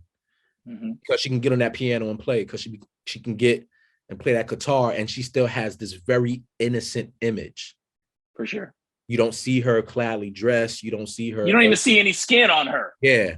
Like even down to where she's continuously had the sunglasses. Like it just looks. Let me say something real quick, because that's my problem with a lot of the female R&B. Like, they don't understand how men appreciate women who don't have to look like they are put together, if that makes sense. I'm not mad at it. I'm not mad at it. So many of them though, bro. Like, yeah, but you know what? It's the same thing. It's the same thing when people say about female rap artists and all they do is talk about pussy. It's like, so like, what else do I want to hear them talk about? They bad bitches, and I want to hear them talk about pussy. It's no different from when you got a bunch of R&B niggas or a bunch of rap niggas talking about drugs and partying and bitches. Like, Yeah. I don't want to put that standard on them, because if it's working for them in that space, let it work. If it works, cool. There's moments where it's just like overkill, but for the most part, they're doing it and the songs are dope. Hey, hey, to your point, E, SZA's album stayed #1 on the Billboard 200 for almost a month, so it's working for her. yeah, it's working. And that new video, that new Kill Bill video, she in there looking like a nice glazed up thing. How could I ever be mad about that? Now, if the music was whack with it, I'm like, you just on board. But the music was whack with it. You crazy, bro. Y'all ain't see that new video? No, I saw a clip of it on Instagram. Hey, do me a favor. The minute we log off this shit, go watch that video. And when it get to about the 3-minute mark, towards the end, nigga, it's Thanksgiving all over again, bro. What? Thanksgiving. I asked Ant a question before y'all got on. I said, who's more important to the culture, Michael Jackson or Prince? Oh, God. I didn't even touch on half of what I wanted to say, Lito. Hey, before I'll go first and leave it to the Kings. I'll just stand up and show y'all my tattoo. There we go. Hey, that's all I wanted to see, because let me tell you something. Can you see it? Yep. Hey, I say less. That boy, Prince is a bad boy. Prince is a bad boy. But yo, do we forget the first time the industry heard Mike? That's what I said first. That's exactly what I said first. I want you back, 1969. Mm-hmm. Okay, cool, right? So let's go from that point. People also forget that there was a point where the Jackson 5 had a downslope in their career. For sure. Where they weren't really the cute, cuddly kids no more, right? Nope. The awkward phase, right? Then you have a point where they now have to reinvent themselves with a new member, even though it's a brother. Randy. He's now the new little cute kid in the group. Michael is now grown up. Now you're on a new label. You haven't had a hit in some time. CBS. Now you get with CBS, you get with Gamble and Huff, you get with new producers, start crafting the sound. Do okay. Then you're now the young guy who had success as a child star, who now has to reinvent himself as a solo act. Already having solo albums. People think Off the Wall is Michael's first solo album. It's not. No, Got to Be There was. So now you have to go from that. You just did a little movie with Diana Ross and them, The Wiz, which didn't really do great. At the time, people don't understand that, but it didn't really pop. It was looked as a critical. I was just talking about that a couple months ago. Yep, you're right. But he met Quincy on the set. But now you meet Quincy. Now you have to go to your label and say, hey, convince them. Yo, this is the guy that's gonna craft my sound. The jazz guy that worked with Frank Sinatra? And Ray Charles? No. You have to prove your label wrong. Crank out a fucking amazing album. Still go ahead and go to the Grammys and not get the respect you're supposed to get. And cry when he watched it. Still not being able to get airtime. Mm-hmm. And made a disco album when disco was about to get burned Failing. out. Yep. Then you now go ahead, get back in the studio and craft the greatest album of all time. Really? Preach, E. And then you're still fighting to be placed in the same spots as niggas who's not even doing half it. And the music business at that time wasn't even doing well. We're talking about when you think about now, in comparison to then, the same thing with playlisting. A lot of the times we hear new songs because we went to a playlist to hear one thing and we just fall in line. Back then, the industry suffered the same thing. Other artists were able to benefit off of Michael's success because when people went to the stores to go pick up his shit, they said, well, let me look around for some other shit. Let me see what else is out there. Yeah. So at a point where Michael now saves the fucking industry, saves the music business, and we sitting here questioning him because another nigga just probably play instruments better. Don't get me wrong, Prince is Prince, but that's all he does better than Michael. And maybe hoop. Pretty much what I said. That's funny. Pretty much maybe what I hoop. He can play ball. That's probably about it. Cool. But in respects of music, vocally, they've had the same range. Michael can write. Most of his hits, his big hits, are records that he wrote. Yep. People forget that. Yep. He also can play piano. He ain't Prince level, but he can play piano. And on that stage, can't nobody fuck with him. Nobody. And I think you make a lot of phenomenal points, E. Not saying that culturally Prince is not iconically important and that you put them both in the studio alone, Prince is going to come out with an album written, composed, produced by himself. He can do that. Mike had to go to the producers and make the sounds with his mouth. I want this played in the guitar. I want the bass to sound like this. But I mean, Mike, man, some people forget how great of a singer. Just to talk about his voice. He graduated from a kid star to a legit adult icon, but he can sing. He could sing way better, in my opinion, than Prince. You guys remember him at the End of Earth song? Mm-hmm. What he did for 64 bars in his natural, singing like a gospel artist, squalling. I think there's a lot bigger space between them vocally than people give Mike credit for. And so I have to say Mike's more culturally important to the culture. And not saying that it's not arguable. They both are immortalized. They both passed away too early. Yes. But I don't think. I'd have to say MJ. It's not close. I don't think it's close. I don't think it's an argument. And I'm tired of niggas bringing up Mike's name and these motherfuckers. Me too. Me too. I think somebody it's asked me, bro. Like they asked me to ask y'all that. I'm like, I already know they're gonna go with Mike. It's Mike. Mike. Hey, listen. I want you motherfuckers to stop bringing up. I want all whoever's watching. I want you niggas to stop disrespecting. Put some fucking respect on Michael's name. Seriously. Stop comparing him to Chris, whoever else you thinking about comparing him to and the time. Stop. You have no idea what you're talking about. You have no idea of the insides and outsides of how to maintain yourself as an artist in this industry. You have no understanding of what it takes to maintain yourself as a vocalist. You have no understanding of the things that he's done, whether he wrote every song or not, or what you have no idea what you're talking about. If you ever want to get taken serious in this game in this R&B shit, Mike is the king. If you don't adapt that, nigga, you gotta live by that. I don't care who you are, nigga. Mike and not just on music. If we want to talk business, now if you want to talk business and why he's the motherfucking king of that too, that's a whole nother conversation. Yeah. But and dance icon. I mean, think about the iconic dance routines and videos he made, the movies he made, multiple. It's like, he's once in a generation artist, generational.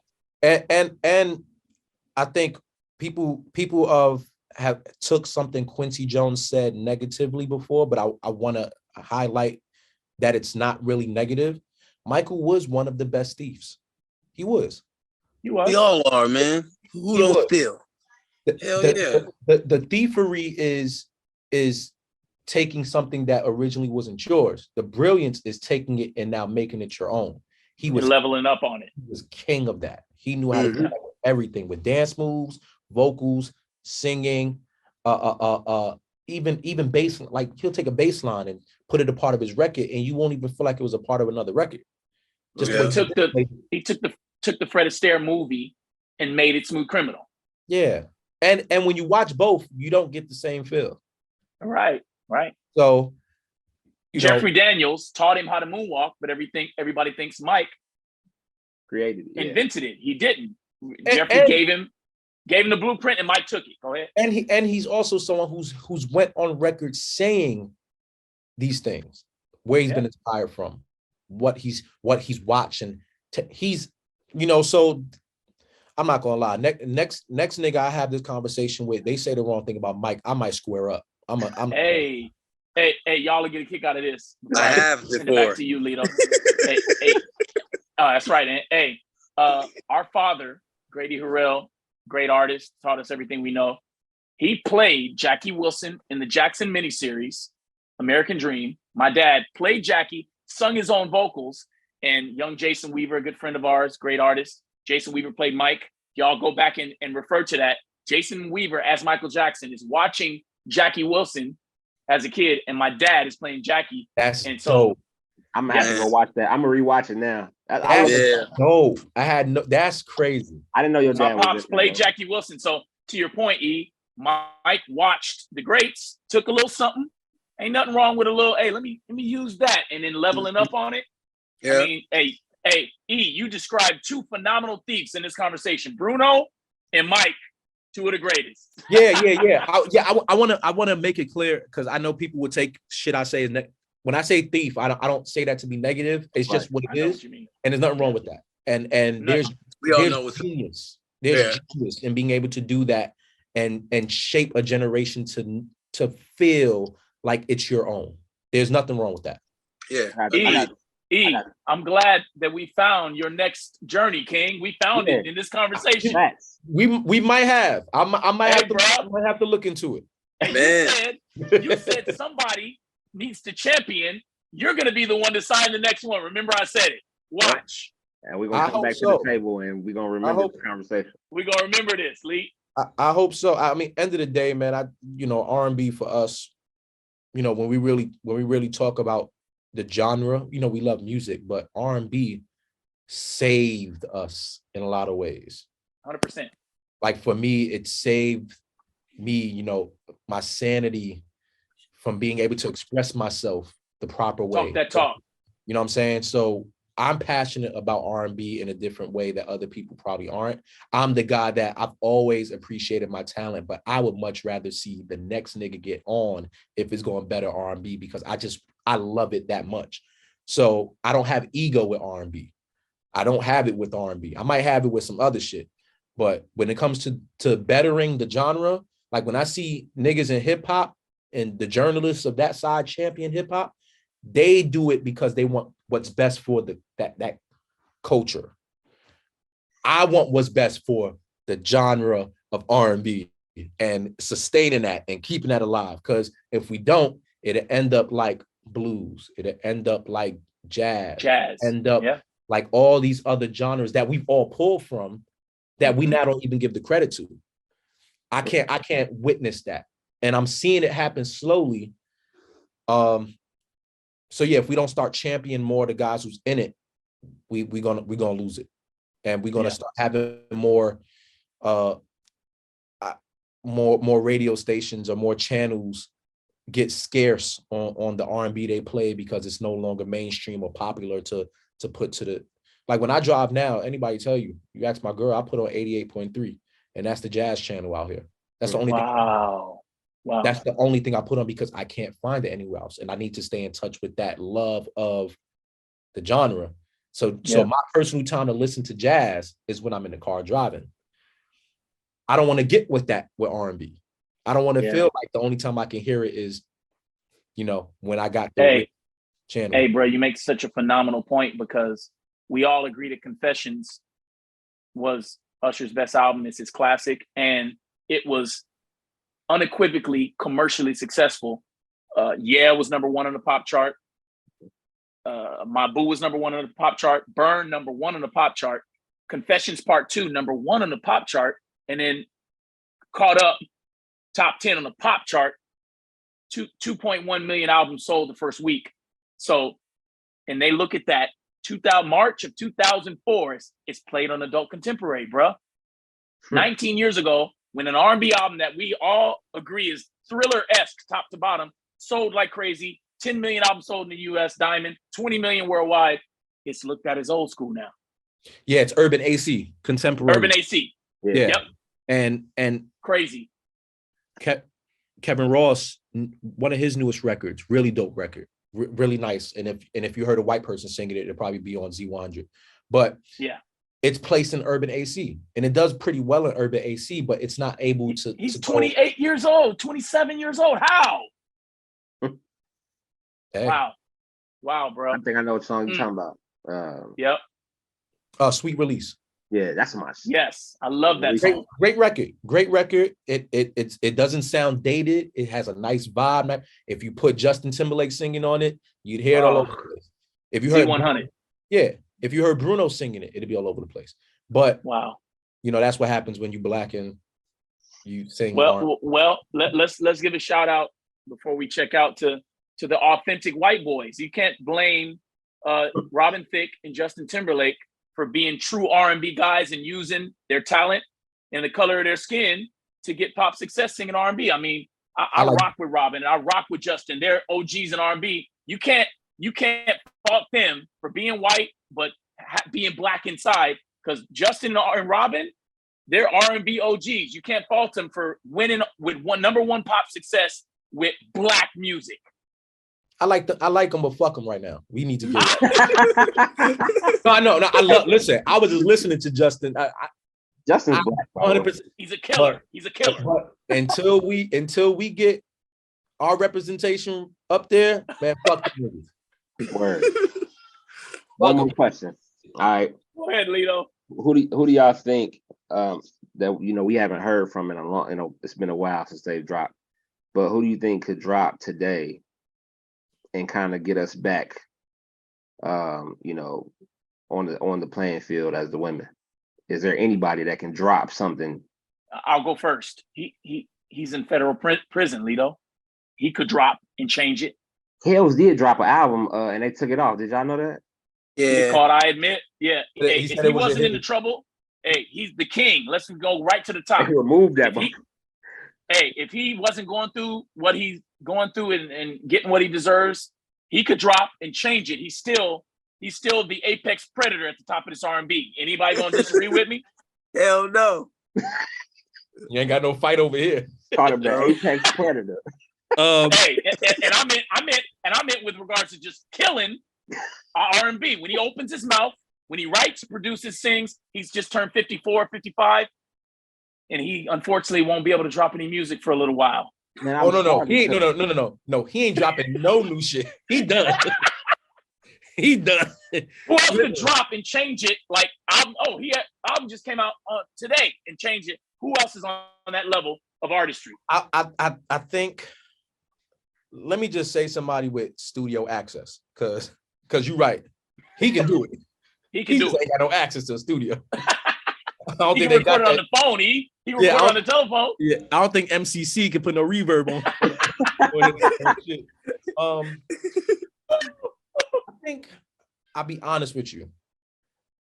I think Chris and Usher, if you get Chris with the right EP, right. I'm talking about the like somebody he can sit in and let them Quincy him through the process. Mm-hmm.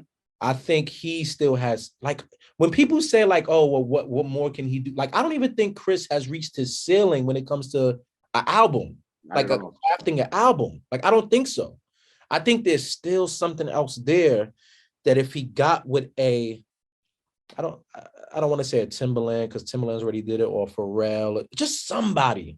Or a a Jimmy Jam, I don't know. I don't know who that person is. I don't know if it's a new guy. I don't know if it's D-Map. I don't know. I think he has that. I think Usher still has the reach, the status that if he put out a classic, another classic, we gonna notice it. I think as we speak, Usher's working on Confessions too.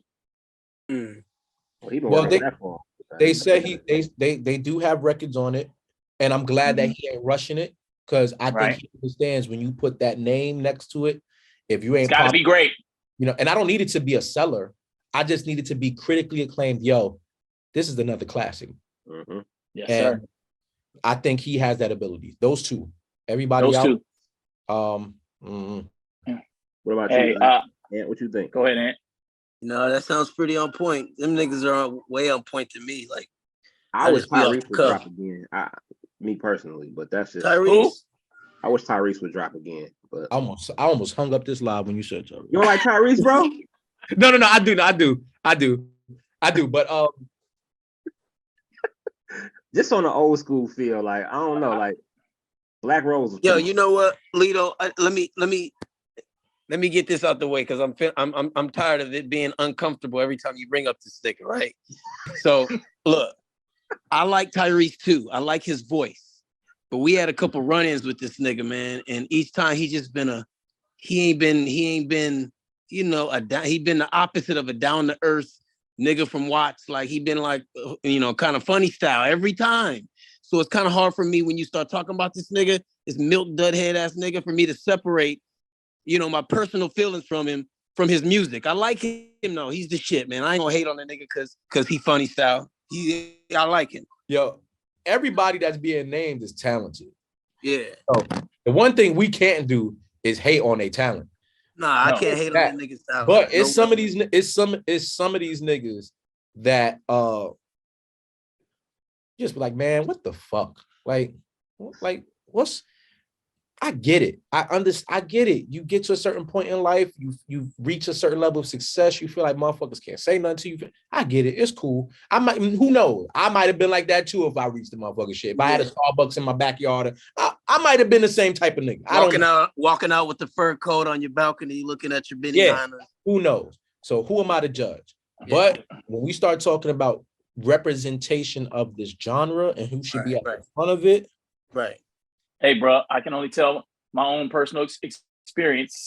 Same scenario at Brandy's house. All of us singing, weighing in vocally. Everybody just exchanging the musical energy. And I told Reese right to his face that everybody else sang. Tyrese refused to sing. And the first Transformers that just came out. And I said, come on, T. You got to weigh in, dog. Hey, come on, man. You got to represent Watts. Everybody sang a cappella. Tank, Brandy, us, Frank Ocean. And Tyrese refused to sing. You remember that? Yeah. And I said, you got the #1 movie in the world, but you're still a singer, right? If I put down a W9, you would still check singer first, right? He said, yes, I would, absolutely. But he wouldn't sing. So unfortunately, as of late, he's been more famous for Fast and Furious, and for his marital and baby mama problems. What more do you want from me? I ain't gonna lie. Let me not hate, because if I had Transformers out at that time, you wouldn't sing either? I might be like, hey, fam, I need a check, bro. Maybe. He's probably on that. He's probably on that bullshit. Yeah. Hey. Yo, wouldn't the last time we talked, didn't y'all three niggas say y'all was gonna do something? I think Ed brought it up. We did. I got something in my email too. Okay. I got something in my email. Since you're a singer, songwriter / record executive, yeah, then we gonna have to listen to that. So I got something in my email. So I'm sending that over. Right. I'm just letting you know now. Live, you just give them your letting you know now. But I will say this much. I'm gonna take a back seat because you motherfuckers be singing. Like I be singing. You niggas be singing. Well, at least me, you, and Ant got the light skin thing popping, so we already on the same wave. You know what's so funny is because the last interview we did, anytime I've done interviews with anyone else in the industry, I always go back and refresh myself on the things that they've done. Always, like that's just a weird quirk I have.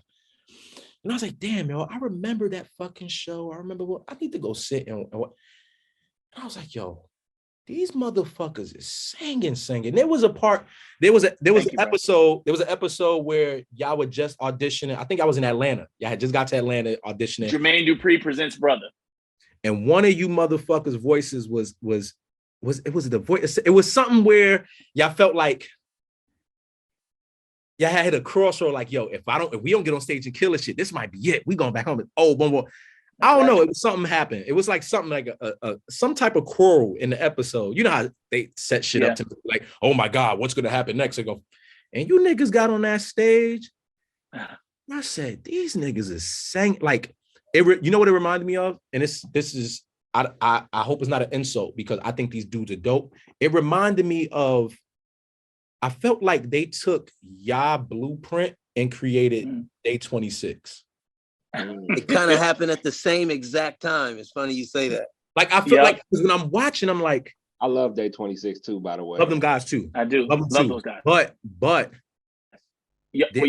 there's a sharpness that you guys had, even in the movement. And I'm like, oh, no. Thank you, E. Hey, I got to keep it 100 like I always do. Day 26, their hit song, their signature song, Since You've Been Gone, was recorded first by me and my brothers. We recorded it. Me and Ant were going through divorces at the time. We recorded it, and we were so into it. Me and Ant were crying in the studio, and Shakir, my uncle, was like, hey, you might want to come down to the studio. Niggas is in here crying. And Shakir was like literally crying, like tears. My Uncle Donnie was like, yeah, come down here and listen to this song. And we recorded it, and I love Day 26, all 5 of those guys. Love them. They got our demo. We met them in Miami. And they said, we followed y'all's demo lick for lick. So we recorded it first. They made it a hit song with their interpretation of it. And now they're known for Since You've Been Gone. But brother did record it first. I love those guys. You guys super dope. Still is dope. Thank you, bro. Yeah, it's dope. It's dope to see the growth. It's dope to be able to be in front of people who have the same love, not just for the music, but like I said, for the genre, man. Yo, E and Lito, I have something real serious to say to both of you. What's up? He's my brother and I love him like myself. He's my brother and I love him like You supposed to chime in. That was dope. He did.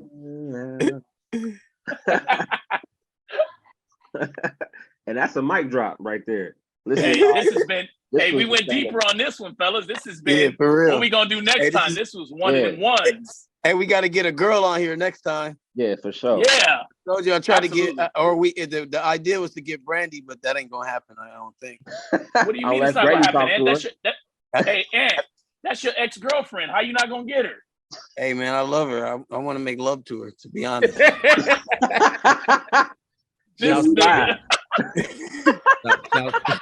Out to Brandy. She's.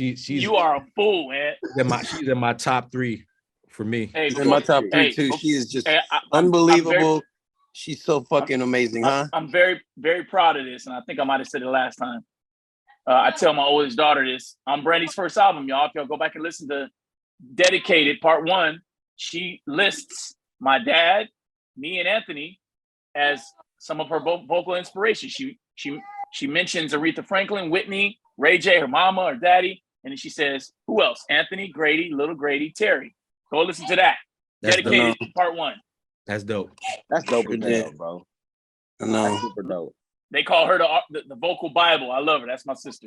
Yeah. Yeah, I didn't mean to disrespect her by saying I want to make love to her. That's why I said make love. That's You're not the only one. There's probably a lot of people out there that agree with you. Yo, this is the State of R&B Happy Hour with Lito podcast. Hey, we'll come back with another one. I don't know. Listen, it's getting crazy every time we get on here. Absolutely. Y'all be cool, and we out. Glasses in the air. Toast to a higher power. Cause what you tuning into right now is Lito's Happy Hour. Thanks for watching Happy Hour with Lito podcast. Check out Happy Hour with Lito podcast on Facebook, Happy Hour with Lito pod on Instagram, Lito's Happy Hour on Twitter, and also make sure to check us out on Happy Hour with Lito podcast on YouTube. Happy Hour with Lito is a Sinista1 production. The other state is talking and we bout the action.